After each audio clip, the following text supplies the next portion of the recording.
Bhagavate Vasudevaya.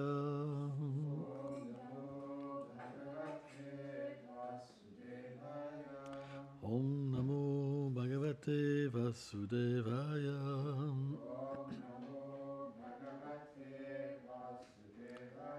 Om Namo Bhagavate Vasudevaya.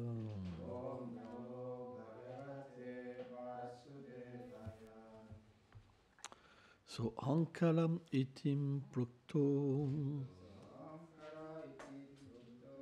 Vikurvam samabutridam Vikalikas tejasacha Tamasacheti yadbidam Dravya Shakti Kriya Shaktir Jnana Shaktir Ito Prabhu. Traduction.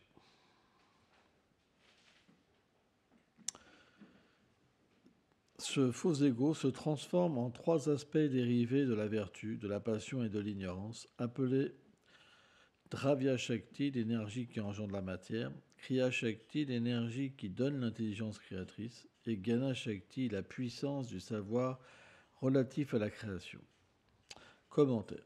Selon Srila Vishwanath Chakravarti Thakur, l'ego matériel se transforme en trois aspects, la vertu, la passion et l'ignorance.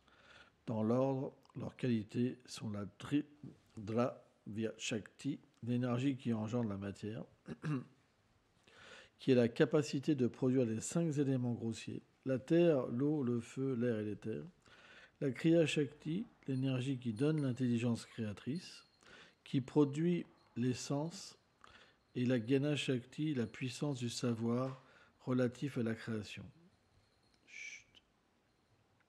qui manifeste les demi-dieux qui régissent les sens. Les trois modes s'appellent pradhana, quand ils sont à l'état non manifesté. Par l'effet du temps, lorsque le mode de la vertu prédomine, le principe de la création matérielle se manifeste. Lorsque le mode de la passion prédomine, il produit le Sruta Tattva, une autre sorte de Mahatattva.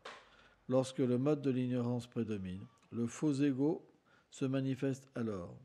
L'effet du faux ego, avec sa prédominance d'ignorance, produit avec les 5 éléments de la passion et de la vertu, qui sont plus ou moins importants, les 5 éléments grossiers.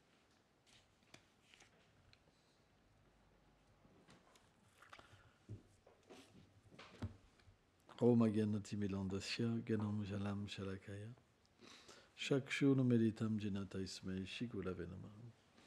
Namaum Vishnu Padaya, Krishna Prestaya Bhutale, Shrimate Bhaktivedanta Swaminiti Namine, Namaste Sarasvati Deve, Kaulavani Prachaline Nelveshesha Sunnevadi Prachatya Deshatarine. Ça, c'est des versets pour les scientifiques. Mais même si on n'est pas des scientifiques, hein, ou certains dévots sont des scientifiques, et on ne l'est pas tous, c'est important de comprendre comment se manifeste le monde matériel. Parce que ce qui est souvent reproché aux religieux, c'est ce manque, quelque part, de science, de pouvoir expliquer les causes, les effets, etc., etc., etc. Or, on voit que les scientifiques, un jour, réaliseront la nature extraordinaire du Srimad Bhagavatam, qui expliquait bien avant que les scientifiques découvrent par exemple l'atome et plein de choses en fait, qui expliquent comment le processus de la création se manifeste et combien il y a d'univers matériel et à quoi sert l'univers matériel. Srila Prabhupada souvent mentionnait ce fait que à travers les yeux, on ne peut pas comprendre la création. Parce que les sens matériels sont imparfaits. Et c'est seulement à travers les sens spirituels qu'on peut comprendre. Parce que derrière tous les effets, il y a la cause suprême. Et cette cause suprême que révèle en fait le Śrīmad Bhagavatam et tous les acharyas est Shri Krishna. C'est pourquoi quand on accepte Shri Krishna dans notre vie, et ce qui est très important, c'est que graduellement on comprend tout. C'est mystique. Par exemple, excusez-moi, mais un verset comme ça, tu lis ça à quelqu'un qui est complètement dans l'ignorance, ça ne l'intéresse pas premièrement, puis il veut dire, mais votre truc, c'est... Vous êtes bizarre de penser des choses comme ça, de croire des choses comme ça. Parce qu'en fait, l'effet ne permet pas véritablement de comprendre la cause. C'est comme la maladie. La médecine qui soigne en fait l'effet ne soigne pas la cause. On reste toujours avec la même maladie, mais on essaye d'enlever la fièvre, par exemple. Et bien de la même manière, quand on accepte Krishna, ce qui est vraiment mystérieux, c'est qu'on accepte après toutes des choses qui sont inconcevables et qui nous paraissent tout à fait normales. Mais si on pouvait analyser notre comportement, alors pour certains, ils sont dévots depuis qu'ils sont nés, et même ces personnes-là, c'est qu'à un certain moment qu'ils ont accepté Krishna dans leur vie pleinement et qui ont pu accepter cette philosophie comme évidente et comme la plus élevée. Pourquoi ? Parce qu'elle révèle le nom du Seigneur, sa forme, ses attributs et ses divertissements. Tant qu'une connaissance ne peut pas révéler ces choses qui sont liées à la personnalité de Dieu, il y a une déficience dedans. Et cette déficience, c'est quoi ? C'est qu'à un moment, quand il arrive quelque chose dans notre vie, on ne peut pas l'accepter et pas le comprendre. Par exemple, beaucoup de gens se disent d'une confession religieuse, mais quand ils voient quelque chose arriver à un enfant, par exemple, ils n'acceptent plus. Ou une injustice, ou ceci et cela. Pourquoi ? Parce que comme ils ne voient pas à travers cette connaissance que le Seigneur est dans le cœur de chaque chose et qui donne le résultat à tous les êtres vivants de leurs actes passés, alors ils sont confus devant les faits. Parce qu'ils ne connaissent pas la cause. C'est vraiment intéressant. Vous comprenez ce point-là ? Ils ne pourront jamais l'accepter. Pourquoi ? Parce que la réponse qu'ils vont donner, c'est quelque chose de spéculé, plus ou moins. Si vous regardez la réponse des religieux face au malheur du monde, elle ne satisfait personne. Et en plus, parce qu'ils n'ont pas de qualification pour accepter le nom du Seigneur, sa forme, ses attributs, ses divertissements, si vous leur dites la vérité par rapport à, que en fait le Seigneur régit tous les actes des êtres vivants, ils sont effrayés. Ils se disent, mais qu'est-ce que c'est ce Dieu terrible ? Vous comprenez ? Mais à la base, cette même personne, elle pourrait penser différemment. Si elle avait la force d'accepter que le Seigneur est une personne, elle recevrait de lui l'intelligence. Mais quand on n'accepte pas que Dieu est une personne, c'est notre intelligence qui prime. Parce que, quelque part, on ne peut pas s'abandonner.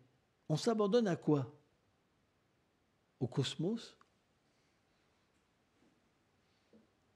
À l'énergie ? Et moi, j'en connais plein qui sont abandonnés à l'énergie. Mais quand il y a un problème, l'énergie, elle est où ? Ils pleurent après. Non, mais j'en connais ils sont vraiment illuminés. Hein. C'est le cosmos entier, eux tout seuls. Hein. Il y a tellement d'amour, tellement de choses. Mais quand il y a un problème, ils pleurent leur mère. Ils n'ont pas de solution. Ils ne peuvent pas s'abandonner. Et c'est vraiment intéressant. Alors que dès qu'on accepte le Seigneur suprême, il nous aide.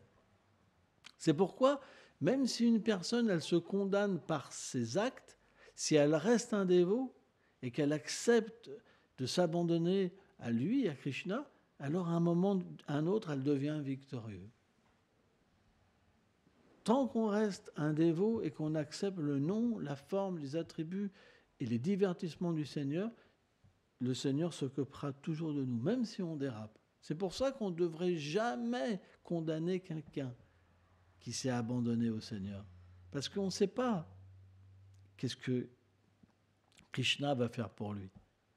Peut-être que quelqu'un s'est mal comporté, mais ça ne veut pas dire que c'est fini. On n'a pas le droit de condamner quelqu'un. Parce que si on condamne quelqu'un, on se condamne nous-mêmes quelque part. Parce que peut-être que ce que la personne a fait, c'est inconcevable, c'est gros. Mais ce qu'on fait tous les jours d'une manière cachée, et dans notre cœur, nos mauvaises pensées, nos ceci, nos cela, c'est là aussi, ça se voit peut-être pas, mais c'est là. Qui n'a jamais de mauvaises pensées? C'est pas possible. Vous m'en êtes. Qui ne fait jamais d'erreur? C'est pas possible. Mais il y en a qui font des grosses erreurs, alors on se met sur leur cas. C'est vrai, c'est une réalité. Oh, lui, il faut le virer. En fait, parce que bon, c'est vrai qu'on ne peut pas tolérer non plus. Mais c'est pas qu'on doit condamner. Ça veut dire qu'on ne peut pas garder la personne parce que c'est difficile de vivre en harmonie avec une personne ou avec deux ou avec trois. Hein? Mais bon, si vous voulez... D'ailleurs, si on analyse, chacun veut trouver son harmonie. Parce que tant qu'on n'est pas un pur dévot, quelque part, on a tous envie de notre petit monde. À ce moment-là, à chaque fois, il y aura quelqu'un ou deux, trois qui nous gênent. Donc on ne peut pas vivre en communauté, vous comprenez? Donc la communauté, ça veut dire quoi? Ça veut dire qu'on accepte qu'on est un serviteur de la déité. On accepte qu'on vit dans leur monde. C'est à ce moment-là qu'on peut vivre dans la communauté. Dès qu'on oublie la déité, c'est fini. On vit notre petite vie. Et dès que vous commencez à vivre vos vies, vous ne pouvez plus vous entendre entre vous. C'est plus fini. Les conflits arrivent là. Vous entendrez dans les couloirs, ah lui, à lui, à lui, et l'autre, à elle, à elle, à elle, et l'autre, là, là, là, et vous êtes là, waouh. Et vous dites, mais qu'est-ce que je fous là? Vous comprenez? Le jeune, il va se dire, mais qu'est-ce que je fous là? Donc, à chaque fois que quelqu'un va venir, au bout de 2 mois, il va s'en aller. C'est le résultat d'avoir oublié que vous êtes là pour les déités. C'est juste ça. Quand vous comprenez que vous faites partie de leur monde, vous vous réalisez spirituellement. Quand vous oubliez que vous faites partie de votre monde et vous prenez votre petite chambre ou ceci, cela pour vous, c'est fini. Vous ne vous entendez plus avec les autres parce que vous êtes le centre. La déité n'est plus le centre, mais c'est subtil. C'est à ce moment-là qu'il y a des critiques et à ce moment-là, quand les gens viennent, ils s'en vont. Ils ne resteront pas. Ce n'est pas possible. Vous êtes la cause de leur départ. Parce que les gens cherchent l'harmonie et l'amour. Donc à moins qu'ils ont un paquet de Sukriti des vies passées et que le Seigneur leur parle, il leur dit non, t'en vas pas, je veux que tu restes. Ah, mais c'est pas facile. Non, mais t'inquiète, reste. Moi, je veux que tu restes, d'accord. Sans ça, les gens ne restent pas. Vous ne étonnez pas. C'est pour ça qu'il faut méditer profondément sur notre relation avec la déité et rétablir ça dans notre cœur. C'est très important. Et à ce moment-là, alors l'harmonie peut revenir. Parce que quand on met Krishna au centre, l'harmonie vient. Dès qu'on se met au centre, alors l'harmonie disparaît. Et c'est une réalité. C'est pas facile. Mais c'est une méditation, une introspection. Par exemple, dans le Bhagavad Gita, Krishna, il parle de ce yoga où on ramène le mental. On ramène le mental. Parce que le mental, toujours, il dévie. Donc, on peut voir, et c'est très subtil, mais dans la vie d'un dévot, au début, on est très strict. On fait tout carré. Et puis, graduellement, et puis personne ne dit rien.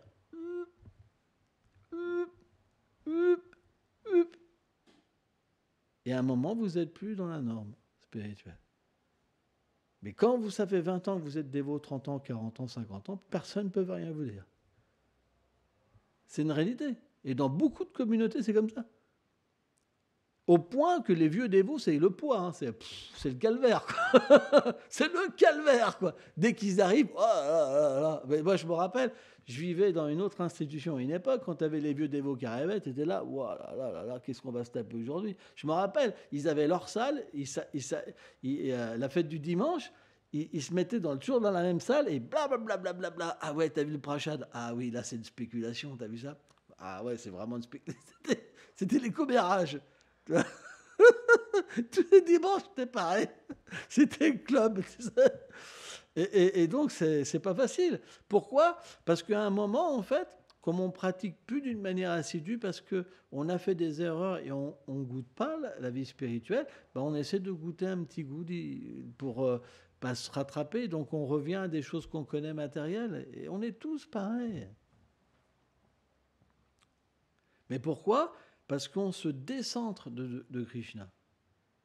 Par exemple, prenons le Mangolarti. Mais le Mangolarti, on peut goûter un nectar qui est incommensurable pour quelqu'un qui, comment dire, qui a une relation avec la déité. Mais c'est dingue le bonheur qu'on peut goûter le matin. On peut se voir même dans notre forme spirituelle, avec les associés du Seigneur. Ça va jusqu'à là, le Mangolarti. Mais pourquoi on ne goûte pas? C'est parce qu'on ne vient pas avec le bon état d'esprit. On ne leur appartient pas. On ne leur a pas donné notre cœur. On fait un sacrifice. Il est là, un sacrifice, oui. Mais Krishna, ce qu'il veut, c'est notre cœur. C'est ça qu'il veut. Il veut notre amour. Et quand on danse devant les déités, on doit venir avec le désir de leur faire plaisir. C'est super important. Prabhupada, il ne voulait jamais qu'on rate le Mangolarti. Quoi que ce soit. Moi, je me rappelle, quand j'étais dans une autre institution, des fois, je rentrais à 4 heures du matin, j'avais prêché toute la nuit, et je prenais une douche, et des fois, je n'avais même pas le temps de prendre une douche, je vais aller au Mangolarti. Le Mangolarti, c'est tellement important. On ne devrait jamais rater le Mangolarti. Jamais. Parce que c'est notre service. On est là pour réveiller les déités. On est là pour leur plaisir. Et c'est à ce moment-là qu'on peut avoir une réalisation des déités, de notre place dans le monde transcendantal. Parce qu'elles sont là pour ça. Elles sont là pour nous révéler notre vérité. C'est très puissant l'adoration de la déité. Ne pensez pas que la déité par elle-même, elle peut vous donner votre réalisation spirituelle. Elle peut vous révéler qui vous êtes. Même si dans cet âge, le processus, c'est le saint nom, l'adoration Archavigraha donne prême. C'est pourquoi il faut véritablement essayer de rentrer dans le mystère. Et le mystère, c'est simplement une disposition intérieure. Si le matin vous arrivez, vous êtes là, vous n'avez pas envie d'être là, ça ne se fera jamais.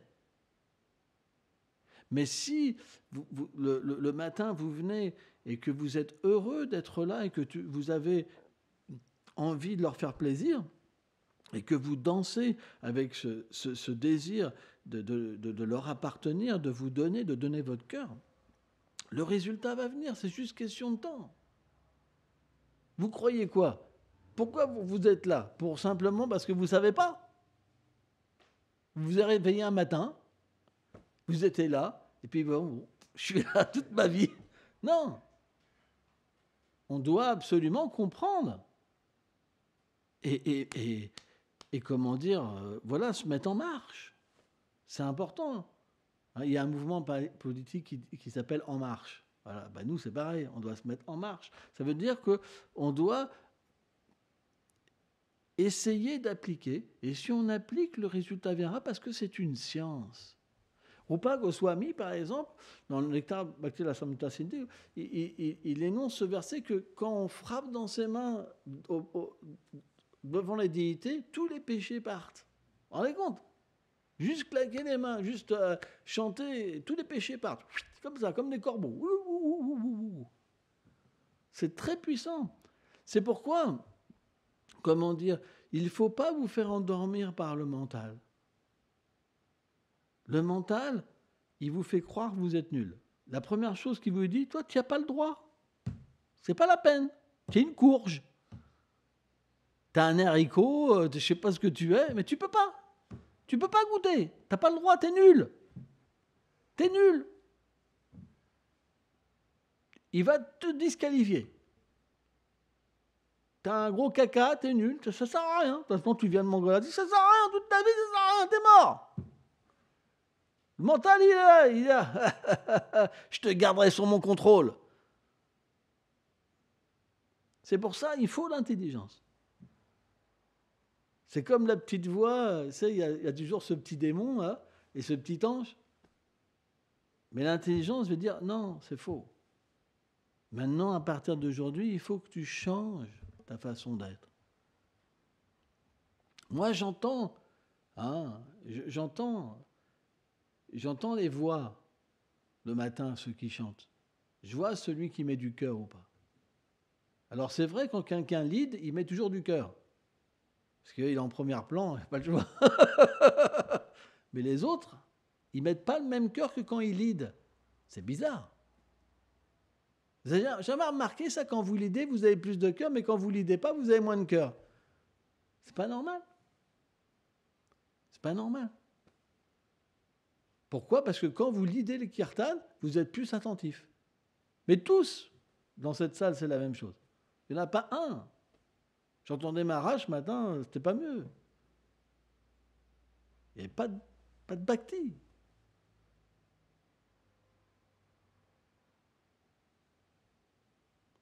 Parce que on se déconcentre. Déconcentrer, c'est qu'on sort du centre.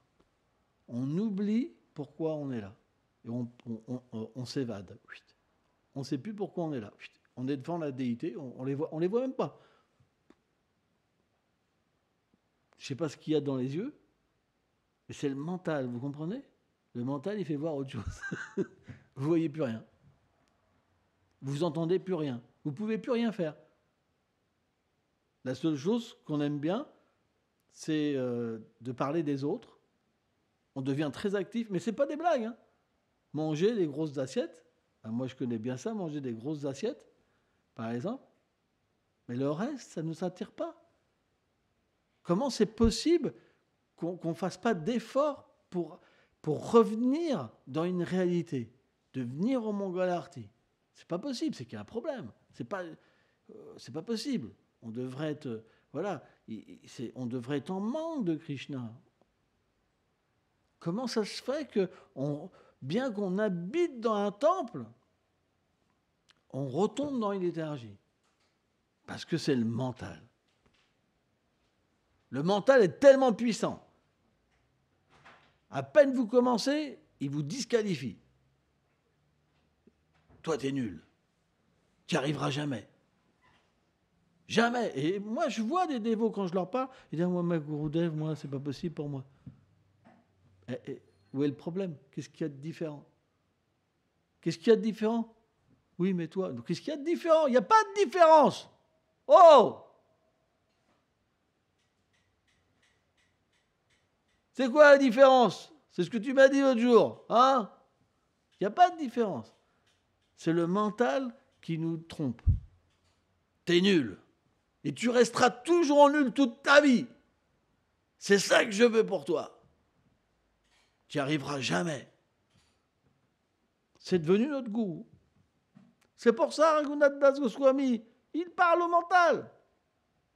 Mental. C'est l'intelligence qui lui dit. Maintenant, c'est fini, mental. C'est fini. Tu vas m'écouter. Je ne suis pas intéressé dans tes tromperies. Oh non. Fini. Je veux devenir un Vaishnava. Je veux dans cette vie de devenir un pur dévot. Et je veux retourner à Vraj. Et ça commencera ici, avec les déités. Le Mangala-arti, c'est tellement puissant. C'est tellement du nectar. Merci beaucoup. Jai.